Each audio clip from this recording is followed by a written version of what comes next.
This is the evening of September 29th, and this morning there was a briefing from the Director General of Military Operations about a commando operation across the line of control yesterday by Indian troops, which targeted what are called terrorist launch pads in Pakistan-occupied Kashmir and destroyed a number of them.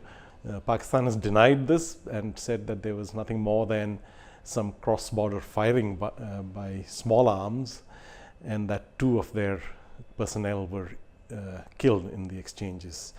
But obviously there has been some variety of escalation in the ongoing rhetoric between India and Pakistan. So to discuss this and other matters, we have with us General G Vombatkere. General Vombatkere, what do you gather from all that you've heard about the nature of the operations that were conducted last night by the Indian Army? I would say it was a well-planned, well-conducted offensive action against the terrorist launch pads in Pakistan, which is about 2 or 3 kilometers on the Pakistan side of the LOC. In which sector would these be, and is there any such information available? What is the nature of the target, and who would have been the troops, the commandos deployed in this operation? The troops deployed would have been the para commandos as a special force. Where the strikes were precisely, which part of the border of the LOC, I am not able to say, because I don't have any inside information, and even if I had, I wouldn't reveal it. But whatever is known on the television is what I am telling you about. But somewhere in Northern Command, because that is where the LOC is. But is there any special point of vulnerability that the Indian Army has checked out and has made an estimate would be the best point for such an ingress? The points of vulnerability are not a reset assessment. And these assessments are continuing, and points of vulnerability keep shifting. Points at which we can have ingress are planned well in advance, and these things are known over years, months or years. So, at the present moment, which were the points of vulnerability, which were the points where we could get across the LOC without being spotted, would have been of recent reconnaissance. So, this involved infantry troops, special forces probably. No use of aviation assets or mechanized infantry or any such thing. It's unlikely in yours. Very unlikely, because the ingress into Pakistan is just about 2 or 3 kilometers, which wouldn't call for any kind of support of helicopters or of mechanized infantry. But it involves the use of night vision devices and such. No, I don't think it requires night vision devices, but it's possible that we had night vision devices, but it's not necessary. But this is in the nature of a moving target, because just as we continue to update our assessment of where they are locating the launch pads, they too would be moving these around to ensure that they don't offer a fixed target for us to act against. So you think that they have picked strategically valuable targets and have achieved something of tactical and strategic importance probably? I don't know about the strategic. They are not strategic targets. The tactical. They are tactical targets, and they would have been acquired over the period of a few weeks at most. But these wouldn't be in the nature of durable assets. They would not be in the nature. They would be just maybe a tent or a shed with a roof on it, or not something that cannot be reconstructed at fairly short notice. No, the target was not an infrastructural target.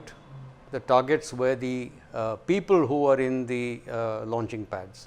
But the point is that there have been kills on the Pakistan side, and many would have run away. They would have escaped in the darkness. So, we have got to have probably photographic evidence or some other kind of evidence to show that actually there was that kind of kills. Yes, just about a week back there were reports that the Indian Army had intercepted some 10 infiltrators and eliminated them, and it later turned out that maybe this was in the nature of a psychological operation, that because there was no concrete proof or any photographic or other evidence of these targets having been achieved. So this obviously is in a different league, and what makes you think so? Just the fact that there's been a briefing by DG of Military Operations puts it in a different league, does it? Or this is the first deliberate strike across the LOC, which was not planned at the local level, it was planned at a higher level. Local level actions across the LOC may have been there, but they are always local level. The question of photographic or other evidence is something that the Pakistanis will deny. They will say that well, you've cooked up these photographs, they don't pertain to this particular action. It's always denial is possible. They've been denying all along. But do you think that it serves a tactical purpose for Indian Army to produce the photographic evidence, or is just the say-so of the DG of Military Operations sufficient? I do not know whether the Army would publicize those photos in order to show that we have made so many kills, because it's not a question of numbers. The question is that we have made a strike, a planned strike, offensive action across the border, which Pakistan did not expect. They didn't expect this kind of action at all, and we have achieved surprise by doing this. But when you say that they didn't expect this, when the signaling has been fairly eloquent, let me say, if I could put it that way, since the Uri incident when 18 of our soldiers were killed, there has been ample signaling both from our political leadership, from our news studios particularly, and from retired Army personnel, that this is the tactic that we should adopt. This was not the only one. There were many options which were being thrown into the ether by the TV channels, that all out war, strike, and including this so-called surgical strike. There were many options which were talked about, including Indus Water Treaty and so many things. So Pakistan may not have expected this particular thing, or if they did, they wouldn't know at which point and when. In the context of the longer running trouble that India and Pakistan have had between themselves over Kashmir, how much of an impact, how much of a dent does this make in our psychological or tactical advantage over the other side? I don't think there is any serious tactical advantage, but there is a psychological advantage which we have gained, which is that Pakistan Army has always thought that Indian Army would never come across the border, because we are so much under civilian control, and we never had the political will to do this kind of thing. Now apparently we have got that political will to do it. The last time we saw that kind of political will was probably Prime Minister Lal Bahadur Shastri in 1965, and also in 1971 when Indira Gandhi was the Prime Minister. So between 71 and now, there has been no political will. In fact, when the Pakistanis fired across the border onto Indian positions, they would shout across the border saying, can you retaliate? What can you do? Go and consult your government in Delhi. But a certain degree of autonomy was given to the field commanders. They could retaliate proportionately. I mean, there was that unwritten kind of guidance from military headquarters that the colonel or brigadier, whoever is in the field. There has been local response, yes. Right, but this goes beyond that. This goes beyond that. This comes from the top of the political hierarchy. Now, how do you anticipate this evolving? Is there a risk of escalation? Is there, Pakistan obviously has denied it now, but depending upon how India chooses at the level of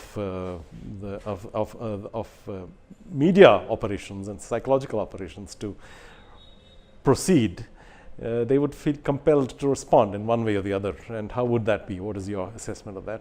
There is always a risk of escalation.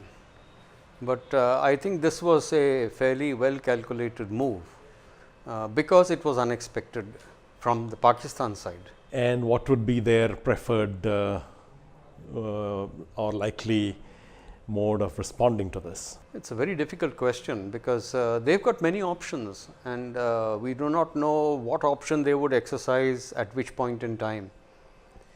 So it's very difficult to say. How important is deniability for Pakistan? Because they have denied involvement in Pathankot, they have denied involvement in Uri. They say that this is all part of the the larger problem of Jammu and Kashmir, and that India has to get smart to the political imprudence of military deployment against this. The most recent attack at Uri on Sunday 18th, they said that it's not from Pakistan, but it is India which has staged it in order to put the blame on Pakistan. That's the kind of approach they are taking to it, that we would shoot our own guys in order to make a case against Pakistan. Now, that's pretty far-fetched, and nobody is buying that kind of argument. They use typically two kinds of arguments. One, that it's a false flag operation by Indian forces to discredit Pakistan. The second, that it's a part of the completely independent, autonomous movement, political freedom struggle, as they call it in Jammu and Kashmir. They use two of these, which points to two kinds of tactics that they deploy. One is activating their assets, militant assets within Jammu and Kashmir. The other is to step up the infiltration from across the border.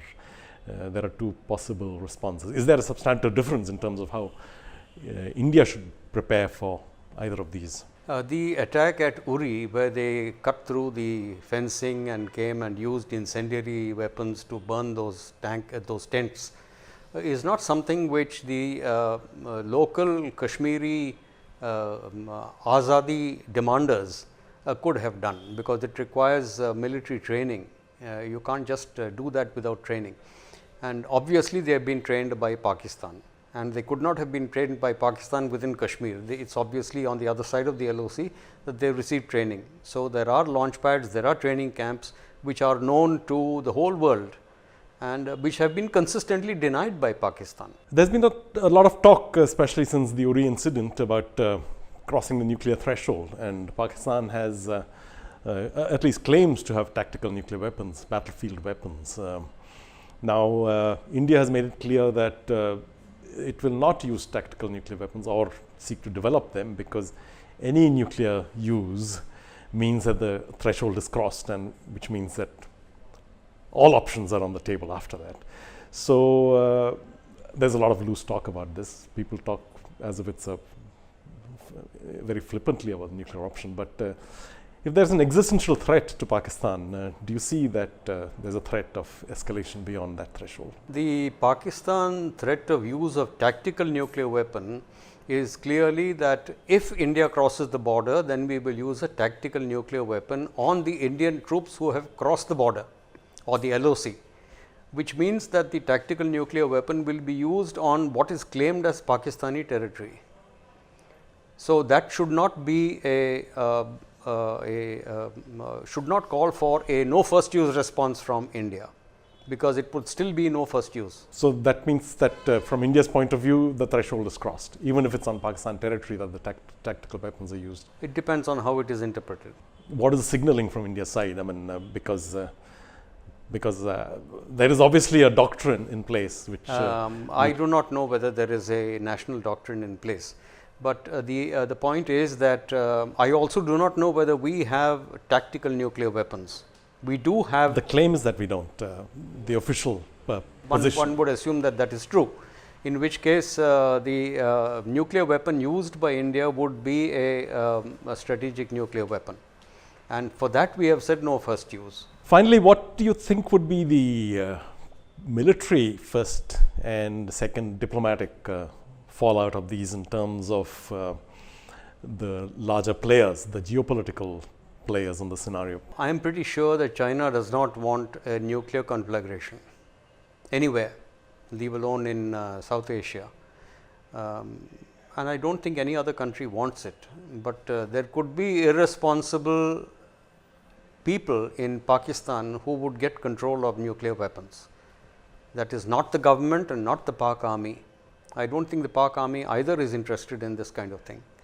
There is nobody who is really interested in nuclear exchange, but ISIS or some other fundamentalist group could get control, and that would be disastrous. Right. And what would be the reaction of the United States, for instance? They just had a meeting, Prime Minister Nawaz Sharif and Secretary of State John Kerry just a week back in New York, and the tone of that meeting, by all accounts, was fairly cordial, and Pakistan is still a valuable strategic partner for the United States. That is the story, that USA is calling for restraint from both sides, from India as well as from Pakistan.